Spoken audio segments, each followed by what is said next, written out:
My sisters and brothers, I greet you all with the love and peace of the Lord. I invite you to meditate together with me on God's message as we bid farewell to 2020 and render a hearty welcome to the new year 2021. At these moments of stepping into another new year, what should be our feelings, our thoughts, our attitude, and our approach? How to start and continue to live the new year? First of all, with a spirit of newness, a spirit of freshness. It does not mean that we throw away all that is old things, old traditions, old friendships and relations, old values, old commitments, old plans, etc. No, whatever is good must continue because what is good and right has no expiry date. Good values are always good. Goodness, godliness must have no limits of time or place. But what is old in the biblical sense must stop, must change. That old man, that old nature, that old garb, that old leaven, which refer to sin, must cease. So, our old spirit of ingratitude, of pride, of jealousy, of selfishness, of loose tongue, of revenge and grudge, of aggression and hurt, of greed, of indifference, only to mention a few. These must change. Therefore, the newness is all about a new heart, renewed attitude and values and approach. New Year is not only about new clothes or new plans or new ideas, new ambitions, new dreams. Let us not imagine that old problems, fears, tensions will totally and suddenly disappear. Life is not a magic. New Year is not a magic stick which, with one waving, removes all the difficulties. Let us be realistic.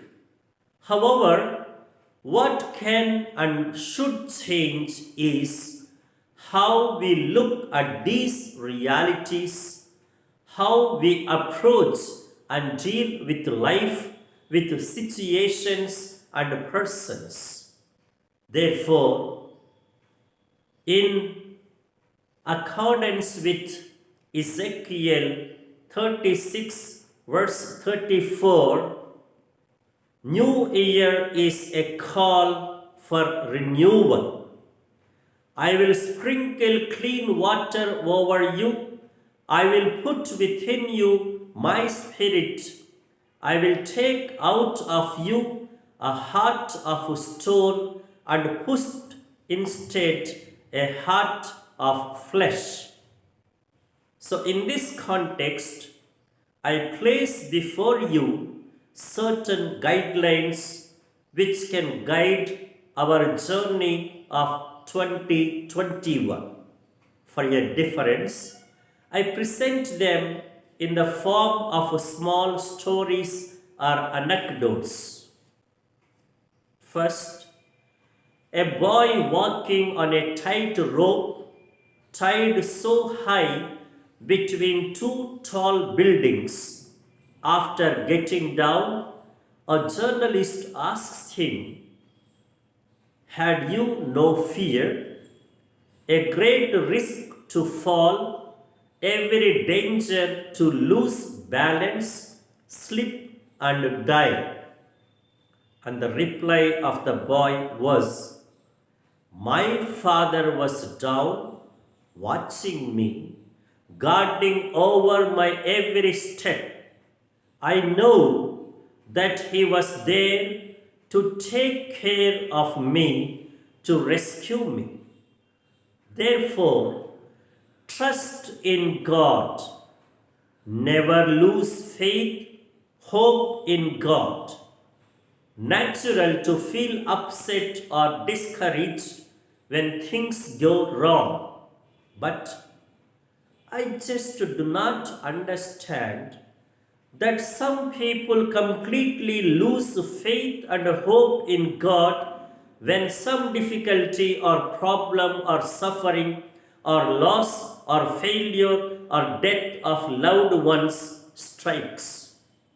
I ask, God is our unique, ultimate, and the only refuge and strength. If you lose faith in Him also, if you become hopeless, then where else and to whom you can return? And the second story, Charlie Chaplin once, before a large audience, cracked a joke, and there was a thunderous laughter. And he repeated the same a second time, this time not all, but only some laughed. And for a third time he repeated the same joke, and there was this time hardly anyone who really laughed.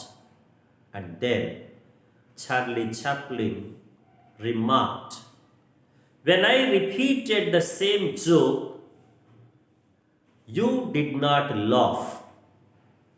You do not laugh over the same joke again and again.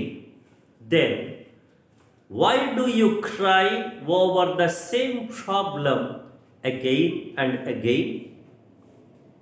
Problems and tensions are like shadows. The more we are frightened, the more they frighten us. The more we are fixed and worry too much, the more they appear big. The problem does not reduce or disappear if we worry about it so much. Instead, we should see how we can face it, what we can do about it. And the third, a glass of water or anything that we hold over a time appears more and more heavy, not because the weight changes, but the duration changes. So, the same problem or worry, if we carry and brood over for a long time, will become heavier and heavier. The more we get stuck with worry, the more it will strike us and weaken us.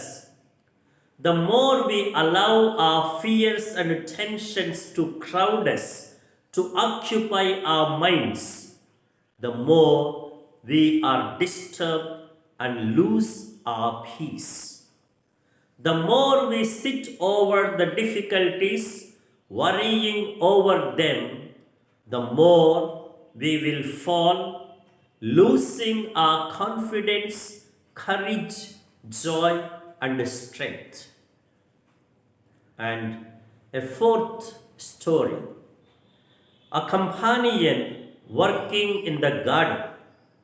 A master asks two of his companions to tell him their opinion about him, about his work. One is his friend and the other an enemy. And the friend tells he is sincere, he is hardworking. And the other remarks he is a duplicate, humbug fellow trying to impress others. Mark, same person, same reality, same work, but two different perspectives, two different attitudes. Therefore, our attitude matters. Our inner look makes difference. Positive or negative, optimism or pessimism. Therefore, naming the Lord, motherhood of Mary, which we celebrate on the first moments of the new year, clearly give us the greatest courage and hope. In the name of the Lord, accompanied by his powerful name and power, cared and guided by mother's love, we are safe, secure, and serene.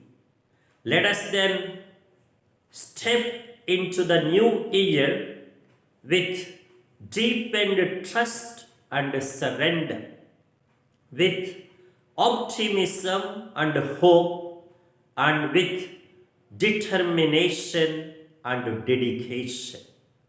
May the Lord, who has accompanied us all through 2020, continue to accompany us all through 2021. A happy new year to all of you.